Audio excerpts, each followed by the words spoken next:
Hey, hello everybody, my name is Mark Ferguson. I'm MD of More Fire Public Relations, and today I'm delighted to be joined by Steve Fleming, who's Financial Director of Favouritetable, the UK restaurant software business provider.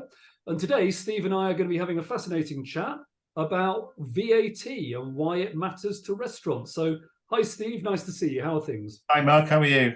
Yeah, really good, thank you. All the better for talking with you, my friend. It'd be really interesting to just sort of like pick your brains and hear your opinions on, how VAT can be utilized, I guess, in such a way that it can save money for restaurants. Because, it's a tough market out there and we've got to sort of like save money, haven't we, somehow? I know it's a hard world and everyone's fighting for their margin and their and the business that's around. Yeah, very difficult times.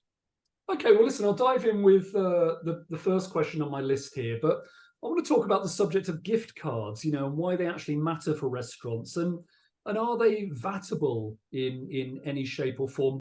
Tell me from your perspective, what's the big deal with gift cards for restaurants, and how does VAT factor into that? Yeah, well, gift cards are really interesting, Mark. I mean, as interesting as a finance thing gets, anyway. They're a gift card is effectively you purchasing a method of paying, if you like. So for a restaurant, all that should represent is that you have a prepayment. So someone has paid for something, and a service in this case of a meal that you haven't yet taken advantage of. So there's no VAT chargeable on gift card income, because all you've done is purchased a method of paying for the food. So the service takes place when you actually go and buy the food, be it either as a takeaway or as a sit-down meal, and use the card to pay. So it's not for the restaurants. Instead of you don't go, oh, I've got a sale of a gift card, therefore I've got some income to put to my profit. What you've got is someone's given me some money in advance of me doing something, so it's like a deposit. I hold it until such time. And take something like Tesco Club Card as in slightly different example, but it is a payment method. You can also have expiries on gift cards. So you could, you wouldn't be short term, but say you had a 3-year expiry, anyone who then bought a gift card and it hadn't been utilised by the end of the expiry date, then you can take it as income.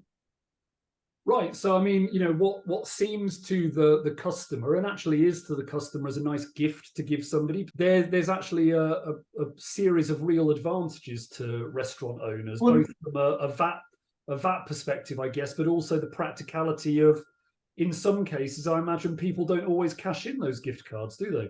No, there's some interesting stats around gift cards in around the place, and literally 10-20% of them just never get utilised. I mean, I work with other businesses, and one of which is a charity which sells gift cards and in their gift shop, and they've got 50 grand of gift card purchased which haven't been used.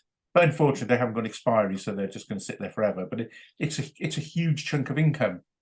And for a restaurant, as for any other business with a gift card, the advantage of it is you've got the money. So just say you bought me a gift card, go to my favourite restaurant that's on Favouritetable selection. You are giving me the gift of the thing. The restaurant has got the money. So then when I go to book, and in effect, and it won't work exactly for my booking, but they've then got an advance of money that they can use to buy ingredients to fund the business. So gift cards are actually quite a good method, if you like, of pre-fund. So it's cash flow advantage as well. Yeah, I mean, I've never really considered this before. So just to be clear, where the VATable element only comes into play at the point of redemption. Have I understood that correctly? Absolutely right. I should have used the word redemption. Redemption is the right word, yes. Right, okay. Because the VAT is all about receiving a service. You've not received a service when you buy the gift card. You've bought the right to a service.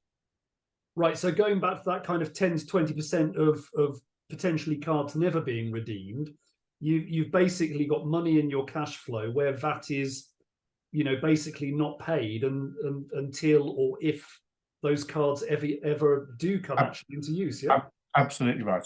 Right. Okay. So I can see some obvious benefits there. So, from your own experience, is this something that many restaurants are taking advantage of, or do you think perhaps some people are missing? Oh, Very few. I mean, I think, am I allowed to name names? But I mean, I went to Gaucho with my wife a few weeks ago when they do vouchers, as they call it, but it's the same sort of thing, isn't it? Because they all work the same way. And, you know, I've not seen a lot of it, if I'm honest, but I mean, it's certainly something that you could offer, but possibly the platform Favouritetable could offer them on behalf of the collective restaurants that they deal with. Let's talk about deposits in restaurants, you know, another area where I think a number of companies are using this increasingly, partly, I guess, to ensure no-shows, you know, people not actually turning up for the meal and place that they've booked. So talk to me a little bit about VAT on the deposit side of things. Is that charged immediately? And if not, when is it redeemed? So in fairness, the deposit will work in exactly the same way for VAT as the gift card. All you've done is you've reserved your place. You've not done anything. You've not really received your service. Your service will be when you turn up for your meal. So, but given that a deposit is probably a relatively short term, so your cash flow advantage is relatively short. But the advantage more, what I would consider more the advantage for the restaurant is you can plan your covers better. Right. Okay. And tell me a bit more about that. Explain the covers issue. Yeah. Well, because you're going to be, you're less likely, one would imagine, if you've paid a deposit, to no-show. Because I mean, the bigger problem, isn't it, is no-shows. I mean, I've read lots of horror stories about, you know, restaurants, certainly in London and certainly around the city, having sort of 50% no-shows. I mean, that's a disaster because you think you've got that, you obviously staff up for it, you buy food for it, and you've got all the prep. So that causes the cost of a no-show is enormous, isn't it? Because you've got the fact you've staffed up, you've got the fact you've bought ingredients. So that causes, you know, that will be a bigger cost than people might actually think. Yeah, and I imagine as well, you've just got me thinking here that there's another advantage to deposits in terms of pre-booking, because not only does it help deal with the issue of no-shows, but I guess there's also that increasing factor of people walking off at the end of a meal and not paying. Well, that's very topical, isn't it? I mean, the sheer cheek of that as a thing, but unfortunately it happens, doesn't it? So you're right, it's an ancillary benefit. Certainly, as someone who's never done a runner from a restaurant, but I can imagine that if you were of that way inclined, but you'd already left the details of a card and assuming it wasn't a stolen card, you'd think twice, wouldn't you? Because you would, whatever the legality about the data which we said we check, the fact of the matter is, you know, they've got something that can identify you. Yeah, so this all ties in, I guess, with the wider issue of you know, a booking software system, making reservations, using card payment details in advance. Just picking up on some of the points that we've already discussed, you're basically saying that, you know, restaurants have the advantage of knowing that somebody's booked a place, knowing that they need to get a requisite amount of ingredients, of staff, of service in place to deliver to that customer who they know is coming. They've got some money with them. Add in the fact that you could have gift cards provided as well. Again, as we've talked about the benefits of that in addition. But also you've got that idea that people are very, very unlikely to be running off out of a restaurant when they've actually provided their card details and booked their place in advance. Yeah.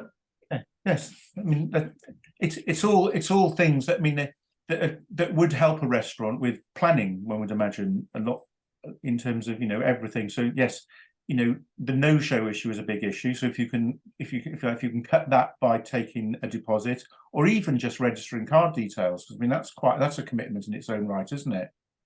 Yeah, absolutely. And I mean, you know, cash is becoming, I guess, less of an issue these days in a lot of commercial settings. But it's very interesting. This point that we keep seeming to come back to is around VAT as well, effectively not becoming chargeable for the restaurant owner until that point of actual delivery of the service. It's the fact that the restaurant has provided the service, the meal, and the customer is paying for it. That is the supply of service, and then the payment for the service. Gotcha. That's the key point. Gotcha. Great. Okay, so let's turn to the issue of VAT rates and hot and cold food. Are there any differences in how it's charged or not charged, and why? Now you've hit a real minefield, Mark. Go on then, tell me everything. No, it's a very interesting one. So the standard rule is that all hot food that's designed to be eaten on premises and or taken from premises is vatable. Okay. Yeah, there's some exceptions. So there's I mean, if anyone is really interested, there's a VAT notice called 709/1. Right, caption. Okay, yeah. I know I've got to get my plugs in for HMRC. But which is actually quite well written, if I'm honest, which gives lots of the exceptions. So as an example, again, you probably shoot me for mentioning someone else. I bought a Greggs sausage roll the other day, right, and it was interesting because I noticed there was no VAT on my receipt. That's right, and the reason there was no VAT on my receipt is because the fact that it was warm, because they cooked it and I was buying it to take out, and the fact that it was warm wasn't deemed VAT-able, but the fact it was warm is deemed under VAT rules to be incidental in that case because they're not going to reheat it for me. So if they reheated it, it's vatable. If they're not, it isn't. It's a really odd set of rules, and a lot of places get caught out with those sorts of little tweaks. So, I mean, tell me a bit more. Why has that process come about, or is it some kind of mystery for the ages that we'll never know the answer to? Well, it's a mystery. I mean, the thing is, then you get into the thing of what's the definition of hot food. Yeah, and that's where that VAT notice is very handy because it defines what hot food is, and it's broadly, is it designed to be consumed on premises? Would it destroy your enjoyment of the product if it was a cold product? So you could eat a Greggs sausage roll hot or cold or warm, to be fair. Whereas I guess I just take another example, a cold curry probably isn't to everyone's taste. Yeah, right. So, I mean, what's the key takeaway? Pardon the pun for well, no, it's a great pun for all restaurant owners. What can they learn from this? Is there a way, perhaps, of adapting their practices a little bit more widely so that they can benefit from this rule? When I was a lot younger, which obviously was a long time ago, I always remember that there was a restaurant local to me that set itself up, and it was a curry place. And it always sold its meals as cold meals, and you took them home to reheat. Right. Okay. And they did that to avoid the VAT, so they were a non-vatable product. Oh, right. So do you have a recommendation on this front as to what people should or should not be doing, or are you merely a neutral observer? No, I'm going to be a neutral observer. The VAT rules are so complicated that I could inadvertently lead someone down the wrong track. I think we're exploring ideas and concepts. I think if you want to actually do any, you need to take your own advice from your own accountants. Yeah. Okay. You could fill your house with the VAT rules. Well, again, sounds like an awful lot of fun, but probably more fun filling your house with curry, I guess. I would think I'd agree with that. Yeah, absolutely. So picking up really the final point that I just wanted to ask you about, and I think it perhaps ties in quite closely with what we've just discussed, is can you tell me a bit more about how VAT works for dining in versus takeaway? I mean, is it purely down to the issue of hot food, cold food, or is there something else at play here? No, it's all around the hot food and cold food issue. If you bear with me, I'll read the definition because it's an interesting definition. Okay. So the liability of a takeaway food and drink is it has to meet certain tests. Yeah. Okay. Cold takeaway food and drink is 0 rated as long as it's not of a type that is always standard rate. This is where VAT is so complicated. So right. Take a packet of crisps, that would always be vatable regardless. Okay. Yeah. But a hot takeaway could, you have to do more research, but could be VAT free in certain circumstances. But then you've got it. So back to my curry example from days past. Now, I mean, it sounds like I can almost imagine the lawyer for my restaurant on the stand, sort of like arguing over what the therein becomes the problem, doesn't it? A lot of these things, because a lot of the rules sound contradictory. Yeah.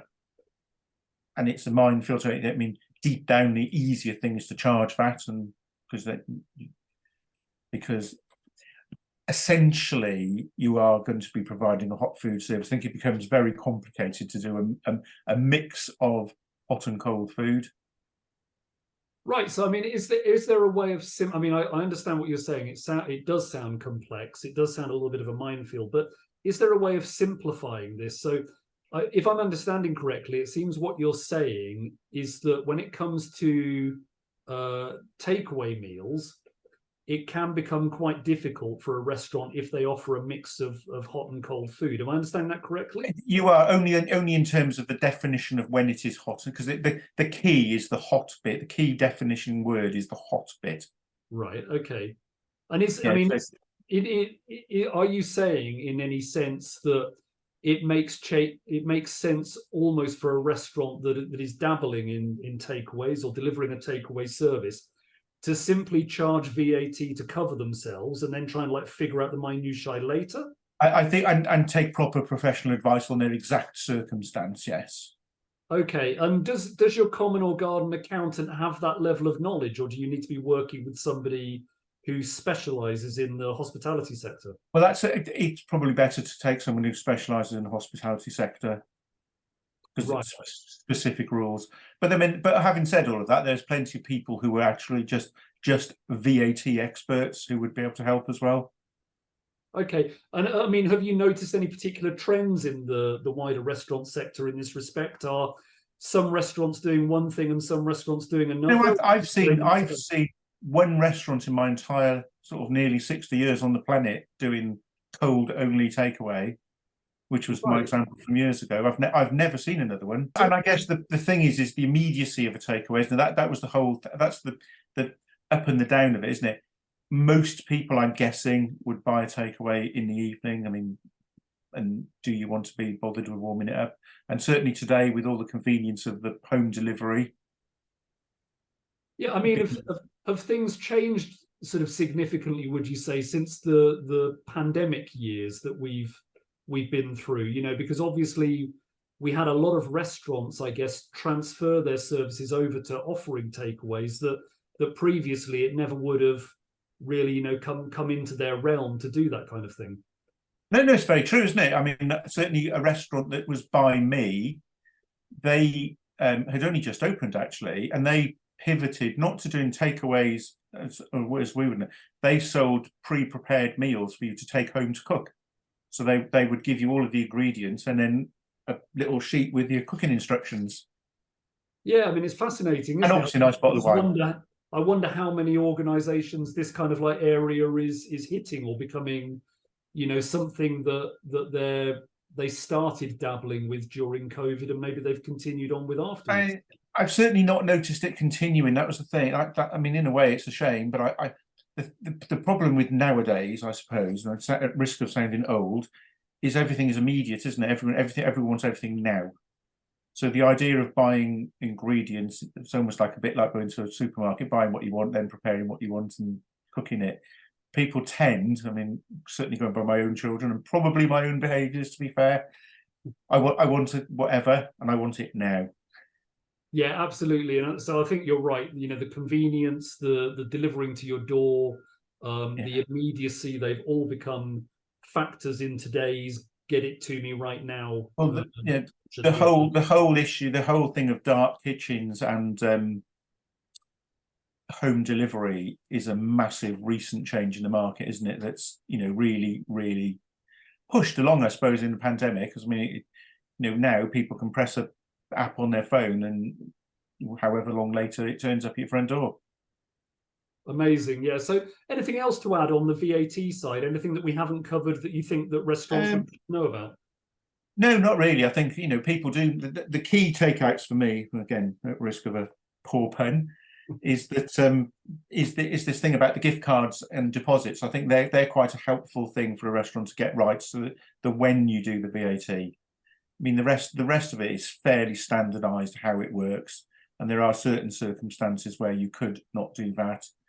But again, it wouldn't really apply to a restaurant. It may apply to a takeaway, but a takeaway only. Brilliant. Okay, well, listen, Steve Fleming, Financial Director at Favouritetable, thank you so much for joining me. It's been brilliant to chat.